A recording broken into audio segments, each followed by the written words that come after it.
আজ মেখলিগঞ্জ বিধানসভার মেখলিগঞ্জ মণ্ডল ৫ এলাকায় রাজনৈতিক মহলে উল্লেখযোগ্য ঘটনা ঘটেছে।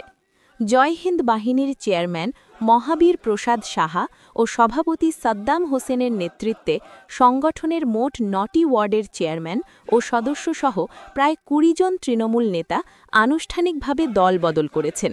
তারা ভারতীয় জনতা পার্টিতে যোগদান করেন দধিরাম রায় মহাশয়ের হাত ধরে।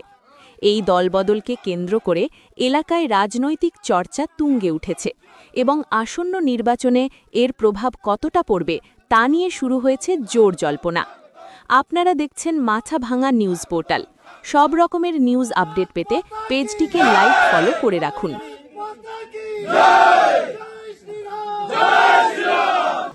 এই দুর্নীতি তৃণমূল কংগ্রেসের বিরুদ্ধে আমাদের এই লড়াই, এই জন্য আমি বিজেপিতে যোগদান করি। মেখলিগঞ্জ জয় হিন্দ বাহিনীর চেয়ারম্যান। আপনার নাম কি?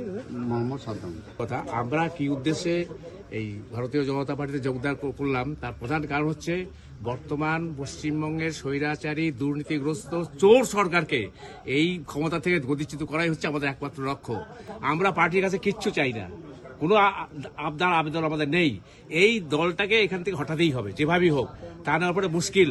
বাঙালিও বাঁচবে না, বাংলাও বাঁচবে না, এটা পরিষ্কার বুঝে গেছি আমরা। যদি বাংলা এবং বাঙালিকে বাঁচাতে হয় তাহলে চোর সরকারকে অবশ্যই সরাতে হবে।